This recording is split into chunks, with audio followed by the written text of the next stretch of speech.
4 વાગી ગયા, ચા પાણી પીવાઈ ગયા છે અને હવે અમારા એક માતાજી છે અહીંયા જે અષાઢી બીજના દિવસે ત્યાં લાપસી અને જે નૈવેદ્ય મતલબ માતાજીને ધરાવાતું હોય ને એ બધું આજે હોય, પણ એ બધું સવારે પતી ગયું હોય. પણ અમે અત્યારે દર્શન કરવા ત્યાં જઈએ છીએ. વર્ષમાં 1 વખત 2 વખત ક્યારે જાય? 2 વખત જાય. સાતમ ઉપર ના, સાતમ ઉપર નહીં, અષાઢી બીજે વાવણી થાય ત્યારે જ. અષાઢી બીજે હું જનરલી આમ જ્યારે અહીંયા આવીને ત્યારે ત્યાં જતા હોય દર્શન કરવા, પછી બીજી વખત કંઈ યાદ ન થાય. પહેલાં વાવણી થાય ત્યારે છે.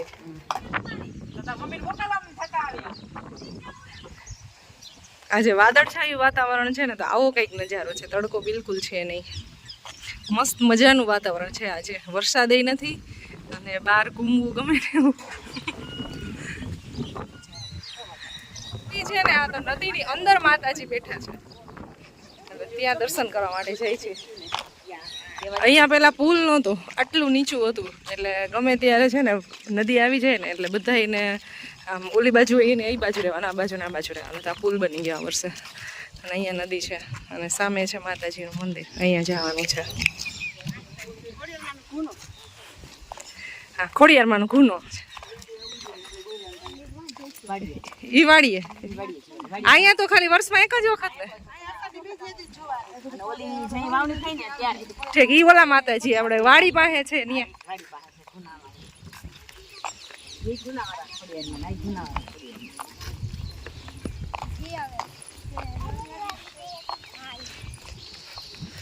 નદી બાજુ આવું કઈક લોકેશન છે. સામે છે અમારો ડેલો, અહીંયા સામે છે અને અહીંયા વચ્ચે આ નદી આવી જાય છે.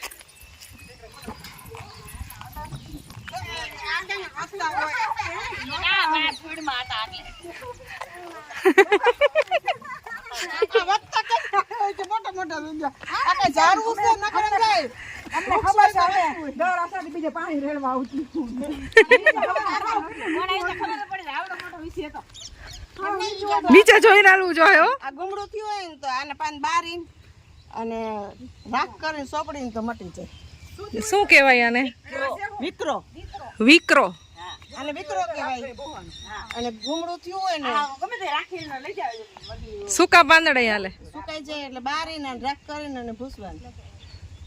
જો ગુમડાનું ઈલાજ, વિકરો ઝાડવું છે ને, હા એનું ઈલાજ કીધું ભાભીએ. ઇન્ફોર્મેશન આપી મારા જેઠાણીએ. જેને કોઈ ભી આવું કઈ તકલીફ હોય ને તો એવું ઝાડવું ગોતજો વિકરોનું. આની સ્ટોરી કોઈને ખબર નથી કેવી રીતે પ્રગટ થયા માતાજી.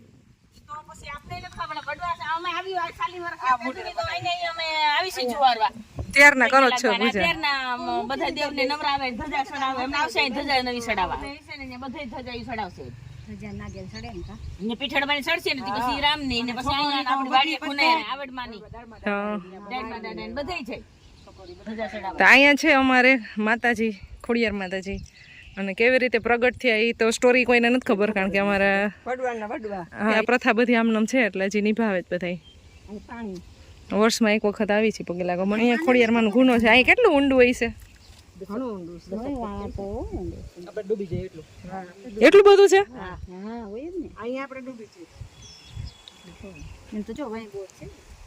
તો ચોમાસામાં જાય લગીને પાણી હોય. અહીંયા તો કપડા ધોતા હું ધોતી બહુ છે.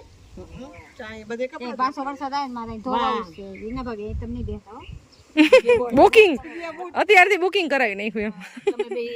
મજબૂત ઓલી સિપેરામ કરી નાખો ને એ મસ્ત. ઓલી ઓલું આ ઈર્યું એને ઉપાડીને આ બાજુ લઈ લ્યો કા. આમ ખાલી ખડી કરી આ ગુનામાં ધોવાય. હા એટલે કે આમ ખડી કરી દે તો કઈ કપડા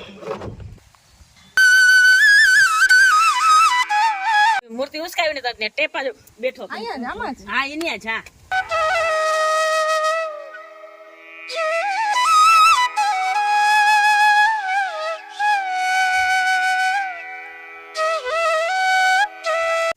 બધા મંદિરે ધજા ચડવા માંડી છે અને પૂજા થવા માંડી છે. તો આ મંદિરની પૂજા કરવા માટે આવી ગયા છે અમારા રમણીકભાઈ. તો સૌથી પહેલા અહીંયા બધું સિંદૂર ને એવું લગાવશે, પૂજા કરશે, લાપસીની પ્રસાદી ને એવું બધું, ને પછી અહીંયા ધજા ચડશે. બોલો ખોડિયાર માતાની જય. અહીંયા ધજાઈ ચડી ગઈ છે, સરસ દર્શન થઈ ગયા છે ને હવે બીજી ધજા ચડવાની છે. આમ તો બધે ગામમાં બધી જગ્યાએ ચાલુ થઈ ગઈ છે, બધા અલગ અલગ ગયા છે ધજા ચડાવવા, પણ બીજી જે ધજા છે ને અમારા ઘર પાસે ચોરો છે, રામજી મંદિર છે હોય, તો ત્યાં અત્યારે ધજા ચડાવાય છે ને એટલે ત્યાં દર્શન કરતા આવી પહેલાં. અને પછી જમવાનું જ્યાં હોય છે ને પીઠળમાંના મંદિરે ત્યારે દર્શન કરવા જશું. આમ તો હવે સમાજ થઈ ગયા એટલે સમાજની અંદર હોય, નહીંતર પેલા મંદિરે જમાડતા ને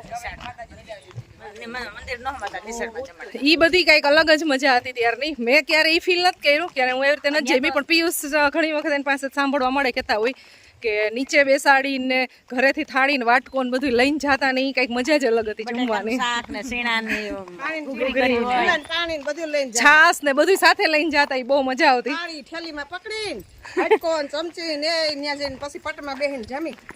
અને હવે બધું વાસણ ને બધી વસ્તુ ત્યાં હોય સમાજમાં, અને બસ ડાયરેક્ટ ખાલી જમવા જવાનું, જમીને આવી જવાનું. હવે એવું થઈ ગયું ને પેલાની મજા ઈ કઈક અલગ હતી, નીચે બેસીને જમવાનું. ત્યારે ઠેપલી એક જ બનાવતા અને ઘરેથી આપણે લઈ જવાનું શાક. ઘરેથી લઈ જતા, ઘરેથી લઈ જતા પાણી ઘરેથી લઈને જવાનું. એવું હતું ત્યારે.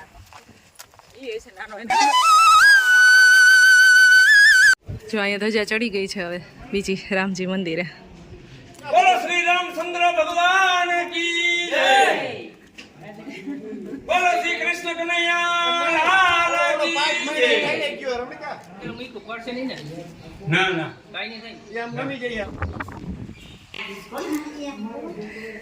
આ છે અમારા ઘર પાસે રામજી મંદિર, ચોરો કહેવાય. અહીંયા આવી ગયા છે દર્શન કરવા માટે અને ધજા ચડી ગઈ હવે.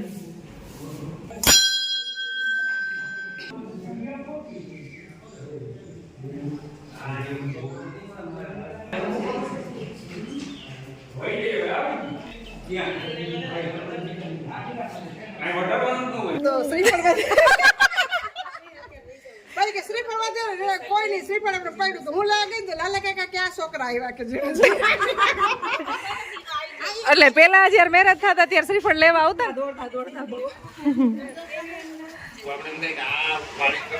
બધું નીંદી નાખજે હો, ખડ બધું કાઢ નાખજે. અમારા મહેમાન જાય છે. બાય બાય, આવજો.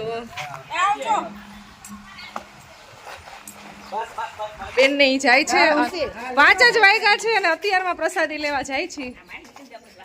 જો અમારે કેવી સાંકડી સાંકડી નવેરી છે અમારા ગામમાં.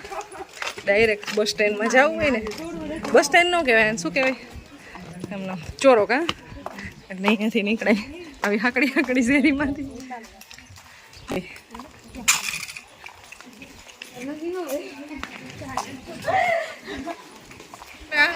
ગામનું અત્યારે જમવાનું ચાલુ થઈ ગયું છે અને બસ આટલું મસ્ત એન્જોય કરે છે બધા ભેગા થઈને. આ છે સારથિયા છે.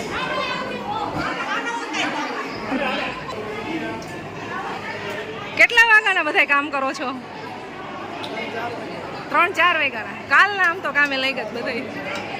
કાલે સાંજનું બધું ચાલુ થઈ ગયું છે બનાવવાનું. આજે પ્રસાદીમાં છે લાપસી છે, પછી લાડવા છે, ગાંઠિયા, ચણાનું શાક છે, અને એક બીજું મિક્સ શાક છે, સંભારો છે, ખીચડી છે અને છાશ છે.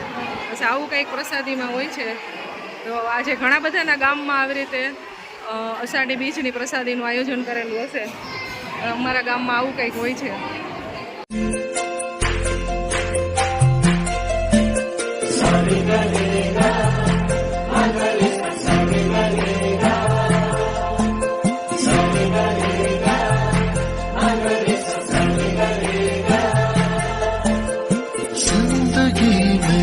आज लम्हे खास आ गए, आते आते दोनों के दिल पास आ गए. जिंदगी में आज लम्हे खास आ गए, आते आते दोनों के दिल पास आ गए.